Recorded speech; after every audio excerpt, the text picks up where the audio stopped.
Welcome to Insightful Inspirations, where we explore the profound journey of personal and collective growth.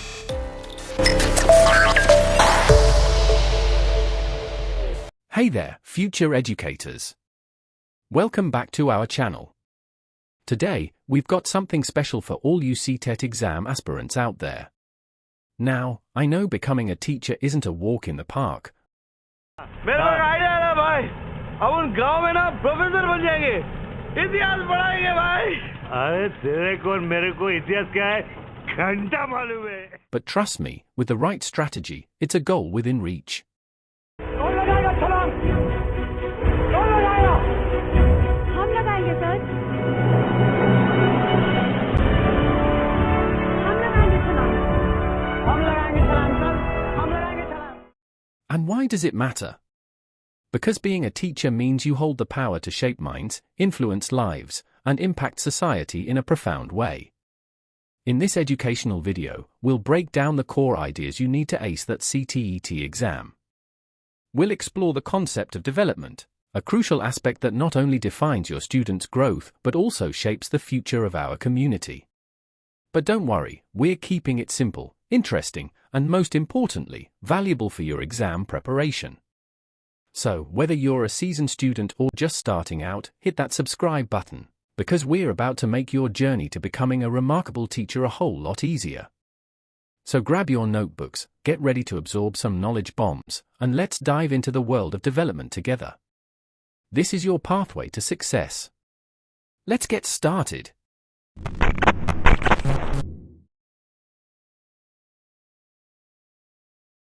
So, the CTET or state TET exam, yeah, it can be a bit tricky. But guess what? It's your ticket to becoming an amazing teacher. This exam isn't just a hurdle, it's the key to opening doors in the teaching world. Let's make this journey to teaching dreams a bit clearer and a lot simpler. Ready? Let's dive in. Our focus is on understanding the concept of development. Imagine this as your study buddy, guiding you through the basics of how kids grow and learn. We'll keep it simple, exploring what development really means, its different types, and why it's important for teaching. So, let's make this journey into child development easy and enjoyable, helping you ace those exams. Ready? Let's get started. In this video, I will be covering on following these topics subsequently. Development means the lasting and organized changes that happen in people and animals from when they are born until they pass away. It's like a step-by-step progress that moves us from depending on others to being more independent. For example, think about a baby learning to walk or talk. These are steps showing their development. Importantly, not all changes are considered development. Getting sick or tired is temporary, but development is about long-lasting and meaningful changes that make us more capable and independent. This idea helps teachers understand how students grow and learn, guiding them to support each student's unique journey. Now, we're delving into the fundamental concepts of development, growth, and maturation. Imagine development as a dynamic journey encompassing growth, maturation, and learning. Growth, on the other hand, is all about measurable changes like size, length, height, and weight. Maturation, strongly influenced by our genes, unfolds naturally, independent of specific experiences. Now, let's talk about learning, a crucial aspect in developmental psychology. Learning involves behavioral changes rooted in our past experiences. It's like acquiring new skills or knowledge. While growth is a tangible part of development, it's important to note that development can occur independently of growth. In essence, they're connected yet distinct concepts in understanding the intricate process of human development. These are the stages of development. Imagine each child as a unique story with some common themes and a touch of individuality. Our journey through development can be compared to a table, neatly outlining different stages and their associated functions that we observe in most children. It's like a roadmap, helping us understand the general path of growth while appreciating the uniqueness each child brings to their developmental journey. Now, let's zoom in on the fascinating concept of stages of development. Think of it as a journey divided into critical phases that shape our overall growth and learning. These stages are like building blocks, each laying the groundwork for the next, creating a comprehensive path for our development and education. The first critical stage is early childhood, spanning ages 2 to 6. During this phase, children begin to relish independence, often showcasing moments of aggression and disobedience as they assert their autonomy. Play becomes a significant part of their day, with extensive engagement with toys, indicating readiness for school. Many attend preparatory classes, enhancing their social skills. However, it's also a time when they grapple with understanding others' perspectives, often exhibiting self-centric behavior. Their curiosity knows no bounds as they experiment with various objects, observing and imitating behaviors, be it those of elders or their favorite cartoon characters. It's a crucial and vibrant stage in their journey of growth and discovery.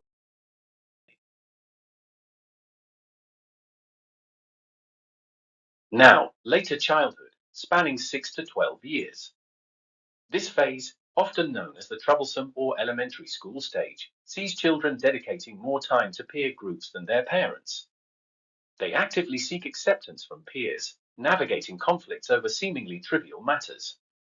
It's a significant period marked by increased academic engagement, and friendships formed during this time can leave a lasting impact on later life. The learning and experiences in this stage play a crucial role in shaping both academic and creative development.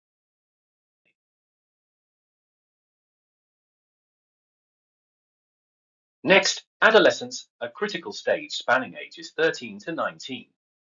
Often described as a stage of stress and storm, it's a time of significant social, biological, and personal changes. Picture it as a transitional period where new behaviors emerge and social acceptance becomes a central focus. Adolescents may find themselves caught between adulthood and childhood, experiencing identity confusion. The contradictory treatment from parents adds to this introspection. As they navigate through this period, adjusting independently, it's not uncommon for issues to arise, leading to apprehension and anxiety. Adolescence is marked by idealism, with desires sometimes surpassing reality, causing emotional instability. This stage is pivotal for making important decisions about career and education.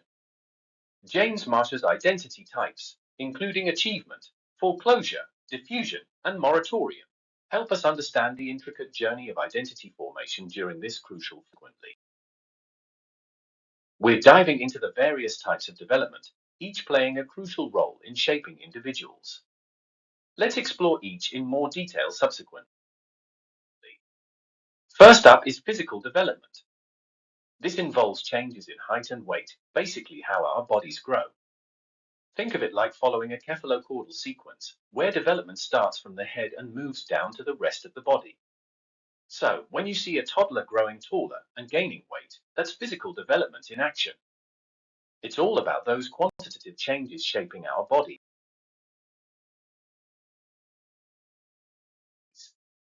We have personal development. This one is all about individual personality changes. Think of it as the journey you take to become the best version of yourself. It involves developing your character, values, and personal skills. For instance, learning to communicate better or gaining self-confidence are aspects of personal development. Cognitive development. This type focuses on the growth of thinking, reasoning, and analytical abilities, commonly known as cognition. Imagine a child learning to solve puzzles or understand complex ideas. That's cognitive development in action. It's about expanding mental capabilities and processing information as they progress through various stages of life. Focusing on the social context of children. Picture a child's world shaped by family, school, and community. These are the key players in their social context. In each of these spaces, children take on specific roles, like being a student at school or a family member at home. Now, here's the magic. These institutions aren't just places, they're powerful influencers.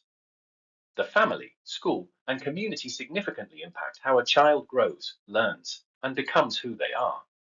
It's like the ultimate teamwork for a child's development, with each setting playing a unique part in the grand story of their life.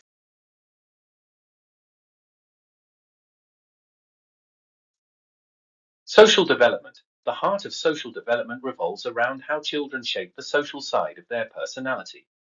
It's all about understanding how they interact, make friends, and navigate the social world. And here's the interesting part: emotional development is like its close companion, evolving hand in hand with social growth. As children engage with others, their emotions develop, shaping how they respond to different social situations. So, in a nutshell, social and emotional development go hand in hand, influencing each other in the wonderful journey of a child's growth.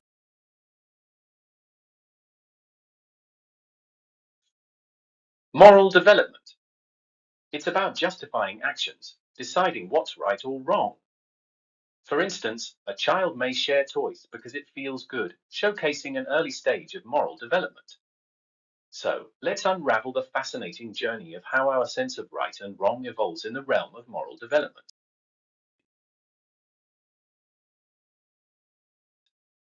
Let's unravel the intriguing connection between development and learning.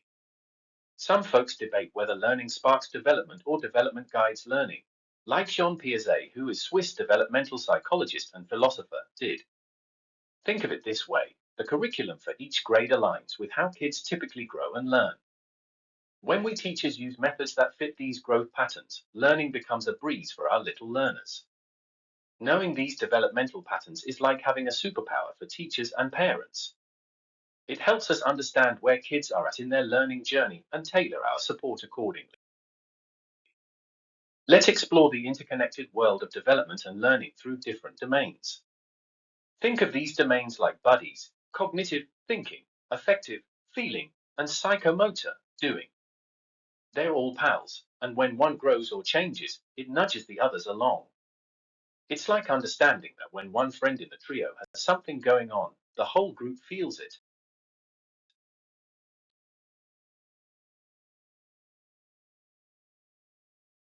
We're talking about how development and learning are like best friends.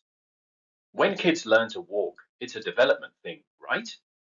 Well, that influences what they learn because they get to explore more. As teachers, we make sure to connect how kids grow and how they learn. This helps us create lessons that really make sense for each group of kids, depending on what they need and how they can do things.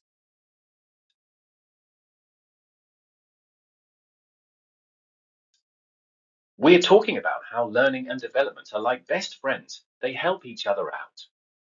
When we learn new things, it's like giving a boost to our development, getting smarter and more skilled. It works the other way too. As we grow, we can learn even more cool stuff. And guess what? The way we learn can be different because of where we come from, our culture. So, it's super important to understand and respect how everyone learns and grows in their own way.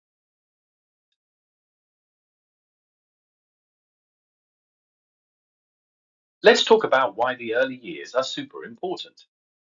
It's like the start of a great adventure, setting the stage for more learning. Things we experience as kids, both good and not so good, really shape how we learn and grow. For example, playing with friends helps us become more outgoing. Here's a cool idea: instead of just aiming for rewards, let's focus on enjoying what we're learning. It's like making learning a fun game that stays with us for a long time.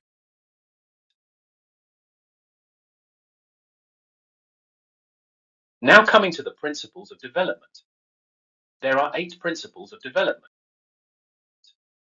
Today, we're chatting about how people grow and change over time. It's the principle of change in development. Imagine it like this: as the clock ticks, we go through changes in our body, understanding, and how we mature. It's like a natural process of moving forward. So, development isn't stuck, it evolves as time goes on, bringing new things our way.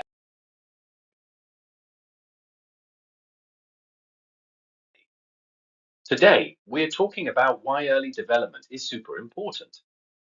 It's like building a strong foundation when you're little. When parents give love and care, it's like adding strong bricks to that foundation. Just like planting seeds at the perfect time for them to grow into big plants, early experiences help with things like talking and thinking. So, when parents show love, it's not just about fun times, it helps kids grow up healthy and happy, making it less likely to have problems later on.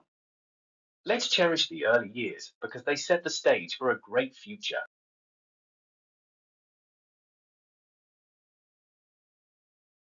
Let's chat about how kids grow and learn. First up, the predictability principle. Imagine it like a roadmap for when kids start walking or talking. Knowing what to expect helps us make good choices for them. But here's the fun part. Every kid is unique. The way they grow is shaped by their family, culture, and where they live. So let's explore these growth principles, enjoy the predictability, and celebrate each kid's special journey.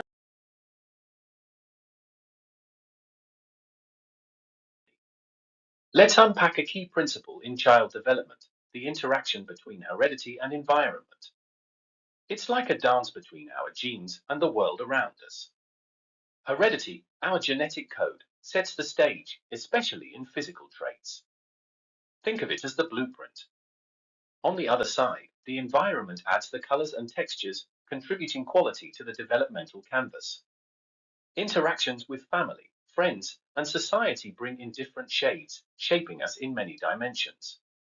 It's this dynamic interplay that makes each child's development unique and fascinating.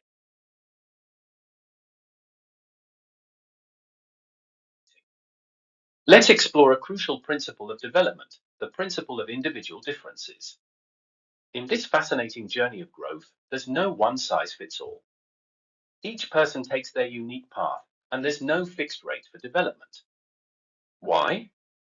Well, it's a mix of our genes, thanks, heredity, and the environment we're in. Imagine it like this, some kids walk or talk a bit earlier or later than others. It's not a race, it's about each person's own rhythm. The environment plays a big role too. Better surroundings often mean more chances for development.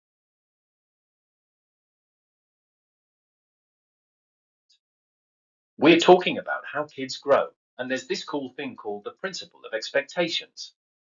It's like having a roadmap for what kids can do at different ages. Picture this, babies start by mastering their wiggles, toddlers connect ideas, and big kids learn to be awesome friends. So, at every step, there are things we expect them to do. Understanding these helps us help them better.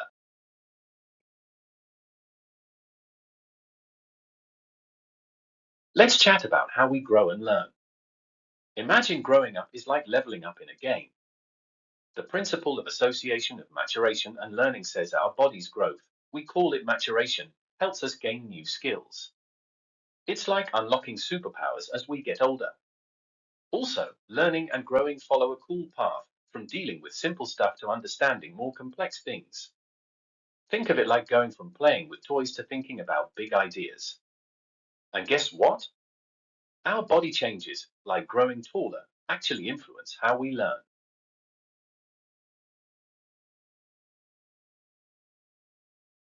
We're exploring the principle of continuation in development. Picture it like a journey. Development is an ongoing adventure for kids, where they're constantly picking up new skills through experiences. It's a bit like a puzzle where each piece of knowledge fits into the bigger picture. Kids generally follow a similar path, steadily learning and building on what they know. And guess what? This learning ride doesn't have a stop sign. It continues throughout our entire lives.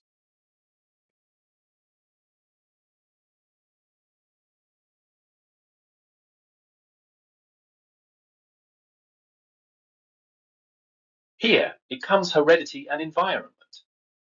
For better understanding, the relationship between heredity and environment is subdivided into 6 subtopics, which will be covered subsequently. Now, let's dive into the influential factors shaping human development, heredity and environment. Think of heredity as the family blueprint. It not only explains why you might share your dad's smile, but also sets the groundwork for how you grow and age. On the other side, we have the environment, the surroundings and interactions that shape us. It's like a dance between nature and nurture. Your learning style, behavior, and even your personality are influenced by the world around you.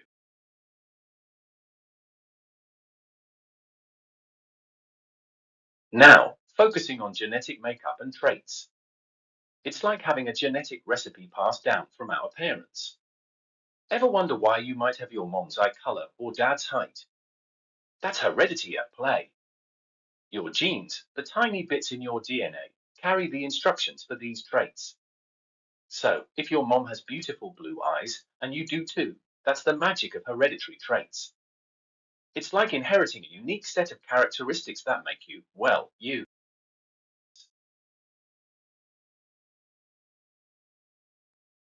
The environment means everything around us, people, culture, and history. Now, think about school. It's like a super important place for learning. Everything there, from what's taught to how it's taught, influences how kids grow. It's like a special world where teachers and friends help shape who kids become. Today, we're shining a light on how this world around us, especially in school, plays a big role in how children develop.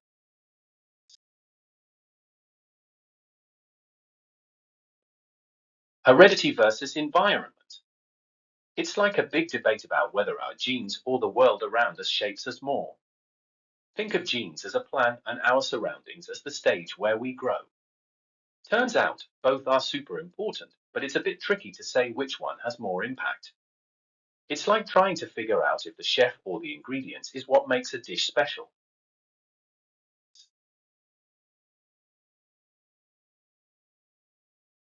Here, we're talking about how we become who we are. It's a mix of what we get from our family, that's nature, and how we grow up, that's nurture. It's a bit like cooking. Even if you start with the same ingredients, you can end up with different dishes. Imagine two brothers or sisters, they might have different talents or learn things at different speeds.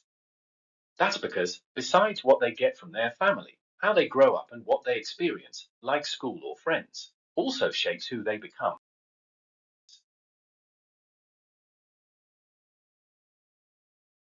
When we're talking about how kids grow, thanks to a teamwork between what they get from their family, like eye color or height, and what's happening around them. It's like a mix of a family recipe and the places they go and people they meet. Some things, like the color of their eyes, come from family, that's heredity, and some things, like what they enjoy doing, come from the places they go and the people they meet, that's environment. Both are super important in shaping how kids grow up.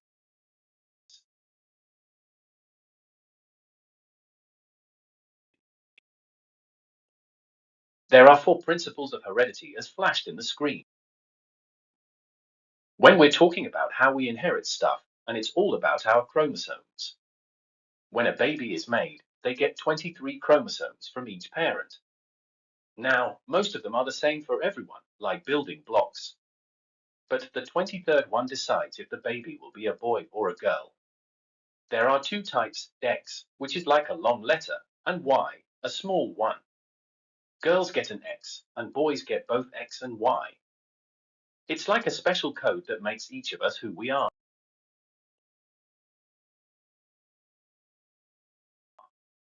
Especially focusing on the determination of sex. It's like a genetic recipe for creating babies.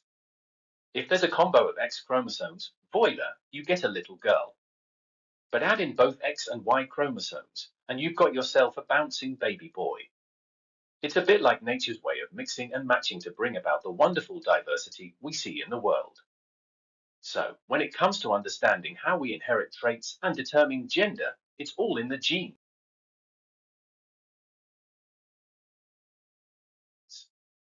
Let's talk about the principle of heredity like a family recipe book for traits. Our bodies have tiny instruction manuals called chromosomes made of genetic stuff. Each gene in these manuals decides something special about us, like our eye color or hair type. And get this, those genes we get from our ancestors, like our grandparents, affect how we turn out.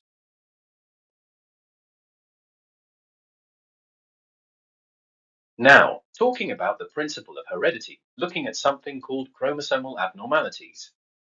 Our chromosomes are like our body's instruction manual. Usually, guys have XY and gals have XX, but sometimes it gets mixed up. Like XXY, Klinefelter's syndrome, can make someone look like a guy but unable to have kids. Then there's XO, Turner's syndrome, a girl-like appearance but no ability to have babies. And XYY? Well, that might bring some behavior quirks.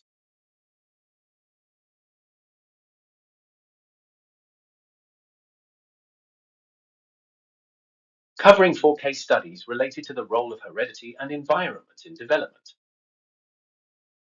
In this case study, we're talking about how our genes, that's the stuff we inherit, and where we grow up shape who we become. Take twins, for example. If they come from the same egg, identical twins, they share lots of things. But even if they grow up in different families, they still have similarities, showing how genes are powerful.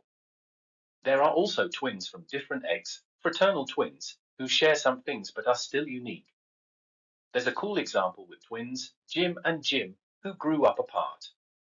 They had some similarities, like smarts, but also differences, proving that both our genes and where we live play a big role in how we grow and learn.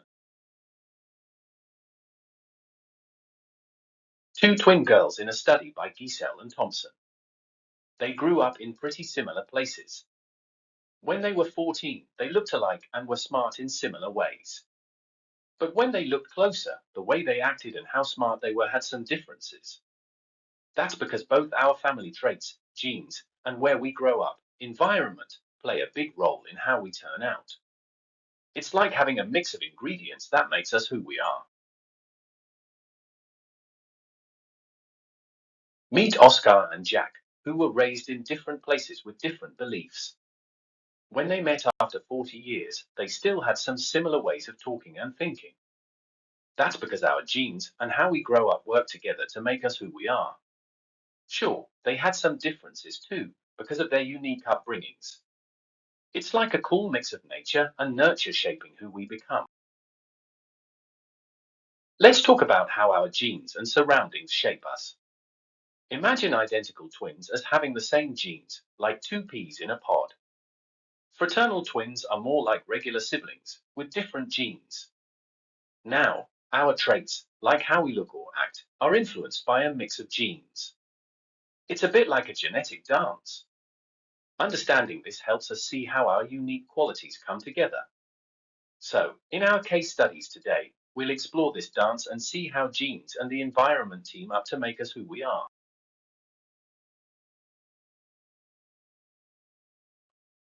Under laws of heredity, I will be discussing on 5 major heads as flashed. Into the fascinating world of laws of heredity, thanks to the remarkable work of Johann Gregor Mendel. Back in 1866, Mendel made a game-changing contribution to our understanding of heredity. He introduced 2 key laws, the law of segregation and dominance, and the law of independent assortment. Now, even though Mendel experimented with plants, his laws are like the superheroes of genetics. They apply universally to all living beings.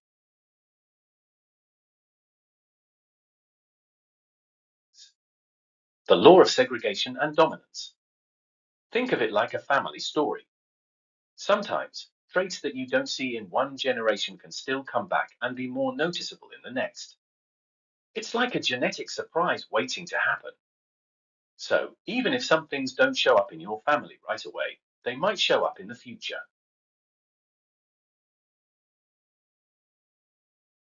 As per the law of independent assortment, genes for one thing, like color, don't decide how genes for another thing, like height, will work.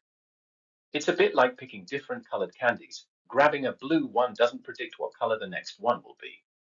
So, in a family where everyone's white, their heights might still be all over the place. It's like each trait has its own path.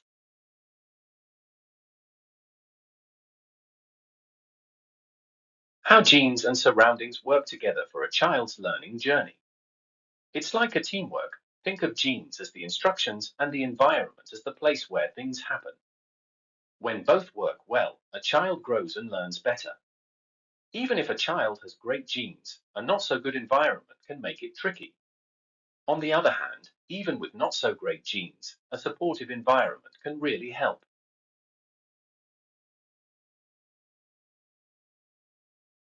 Let's talk about the laws of heredity and why it's essential for teachers. Think of it like knowing a child's unique map, their background and family. This helps us, as teachers, understand how each student behaves, what they like, and any challenges they might face. It's like having a special key to connect with them and teach in a way that suits them best. So, being aware of a child's heredity and environment is like having a super tool for effective teaching.